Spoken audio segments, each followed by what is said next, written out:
Okay, so my feelings are as follows. I'm doing a video because I have a lot of them. And I had a moment where I was like, would it be totally crazy if I just added a third bachelor's degree in like film history or something? Because they do let you put on as many bachelor's degrees at the same time as you want. Like, they don't fucking care. But it's just because, like, I wished I had a notebook so I could write down all my thoughts. But, so basically, this was one of those things that was really ambitious, but I think they chose the wrong format, because Welcome to Raccoon City encompasses 1, 2, 3, kind of 4 games. I guess probably just 3, because the fourth one takes place a little while afterwards, like an hour or 2. Hold on.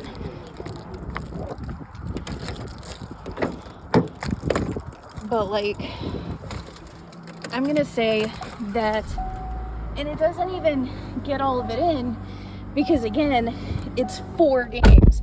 It's Resident Evil 0, 1, 2, and I guess probably technically not 3, because 3 is a little bit different. No burp. Okay, I thought I had a burp. Oh, there it is. So you're just gonna sit in here. So basically, we have the story of chronologically in the same span of time. It's all one night, and as they were doing it, I was like, oh, they're right, it did all happen in one night. So in one night we have the train incident, which Bravo team goes to investigate, which we don't get to see in the movie because, again, it's too much. I get it. We have the mansion, which Alpha team goes to check out what happened to Bravo team, and they end up at the mansion. Then we have the police station, which we aren't at for very long because, again, too much in one go. And then we have the city falling apart, which technically would be 3, but that's Jill and Carlos, which Carlos wasn't introduced, which is fine. So we have a great cast. I actually really loved the cast, although Tom Hopper as Wesker was like a little bit iffy, mainly because I don't think they were sure what they wanted to do with his character. I'm trying to keep this spoiler free, but also I know you're not a Resident Evil player, so I feel like watching it, you might not enjoy it as much as I do, because you don't have that, you don't know the characters already, and that, I think, is something that it suffered in. It suffered from not enough character exposition, which, depending on the person, might not matter. Not enough, like, developing the characters' relationships with each other, and too much in one go. Like, I like the idea of doing everything simultaneously, because it was all happening on the same night. It was a very busy night. But when I thought about it, I realized that I saw, like, nothing of any of the stories. Like, we visited multiple big locations, like central locations for every game.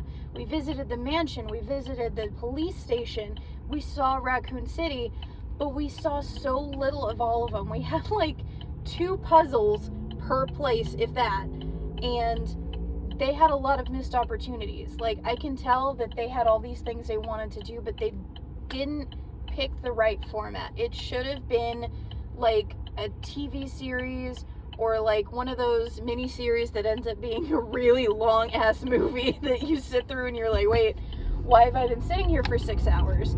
But, again, I will take what I can get. So, Wesker is an interesting character because he's the one that Tom Hopper plays, and Tom Hopper is number 1, aka, is his name Lucas? In the Umbrella Academy, Gorilla Man. He's fucking Gorilla Man. He's not Gorilla Man in this movie, which is fascinating to look at, but I don't think they were confident in their decisions with this character. Because you've seen some of the original Resident Evil movies, you know what Wesker is supposed to be. And he's the same way in the games. He's this fucking uptight, British guy that's like a cartoonish villain. Like, he wears sunglasses at night because he's a fucking prick.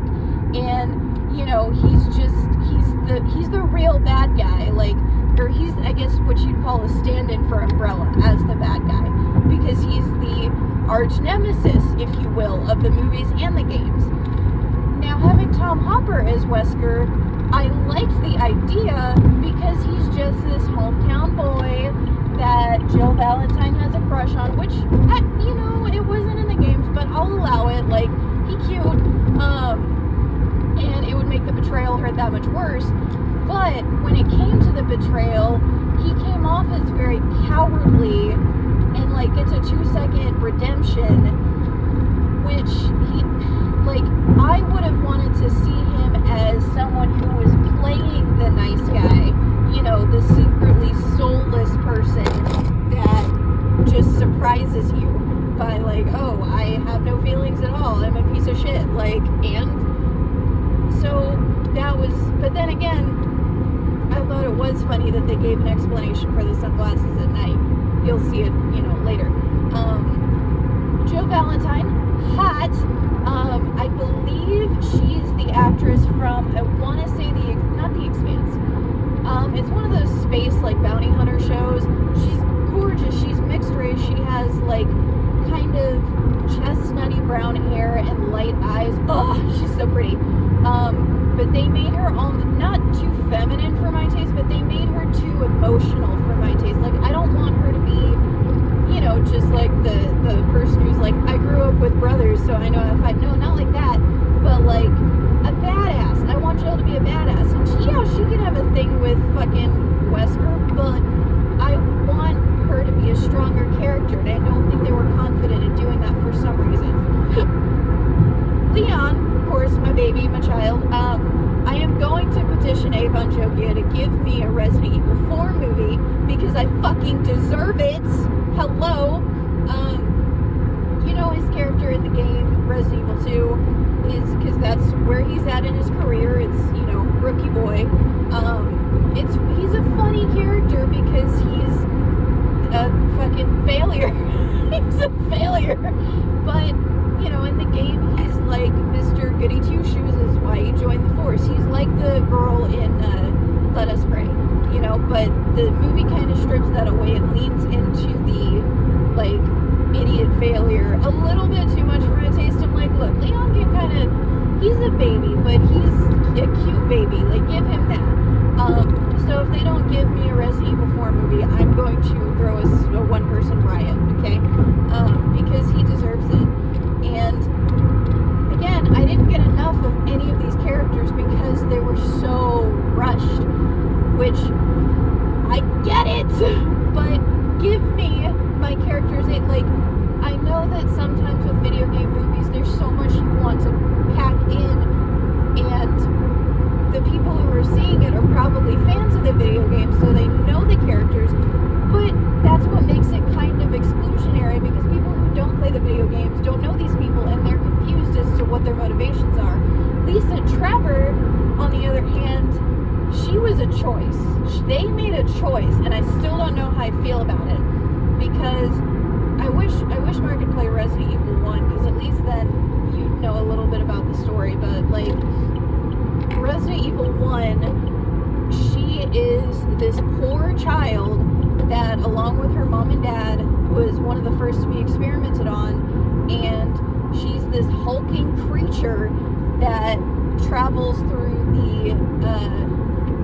the tunnels underneath the mansion, wearing her mother's face as a mask. I can't tell if that's blocked off or not, but I'm not gonna go because okay. I'm gonna follow this guy. But yeah, she wears her dead mother's face as a mask because I guess her face is tragic character, because as she's plugging herself through the tunnels underground, you can hear her calling for her mom, and it's very sad. She will also beat you to death, though. That's that's not negotiable. But in the movie, she's, I guess, one of the failed experiments at the orphanage, because, spoiler alert, if you haven't watched Mark play Resident Evil 2, they're doing experiments on the children at the orphanage. And she just, like, shows up in the middle of the night with her fucking freaky face mask and, like, not handcuffs, but it's, like, the stocks, the wood thing with, it's like a wood pair of handcuffs, except it's just one block. But, like, she's out of place. Very out of place. And she makes friends with Claire Redfield and, you know, protects her later in the movie, which I thought was really cool. I was like, Lisa deserves it. But it's also just very jarring because of her characterization and, like, how little you know about her. Like, you get her one-page case file at a certain point in the movie, but, you know, no one's going to stop and read that. So, like, I loved the ideas they had, but they started off on a bad foot because they chose a film to encompass 3 games, and you cannot do that. Like, I want to see the train incident, I want to see the mansion, I want to see, you know, all the secrets inside the police station, but I can't see them all in one go. As much as you wanted to do everything in one night, it's just not possible. And I know that shows that, you know, multiple episodes take place in one night, like, I know that can feel really weird, but I think that would have been a better choice. Although now, you know, what's done is done. We can't just, like, offer a redo with the same cast, because I loved the cast and I loved some of the choices they made. It's just most of the choices were wrong. So what can you do? Again, I would like to see them take what they learned from this movie and make a fucking Resident Evil 4 movie. Give it to me!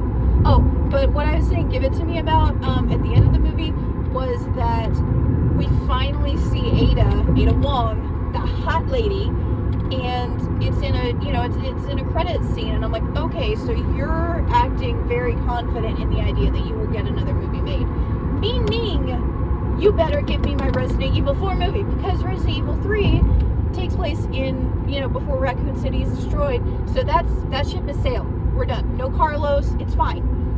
Give me my Resident Evil 4 movie, or I will burn your house to the ground. Do you understand? Like, now, I don't know if it might be seen in poor taste now, because the whole initial creepiness of it is, you know, Leon is going to this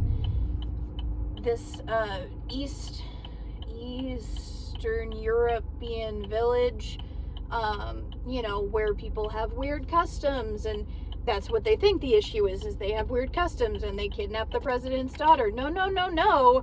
There's a fucking virus. Well, at this point it's a parasite, but, like, I wonder if that might be an issue. Either way, please give it to me, and give it to me with Avan Jogia, because I think he'll do really well. Like, their humor didn't really do super great, just because I think the timing was a little bit off, but it was there, and I wanted to see more of it. So that's my thoughts, and I'm gonna stop it because I just looked and it's 13 minutes. It's pretty much been my whole ride home. I'm gonna get some milk and some cookies. I'm gonna live my best life. Why does it look, why does it look like McDonald's is closed? It's only 6, it's Thanksgiving, fuck! I mean, you know, go home and be with your families and shit, but, like, cookies, I'm sad.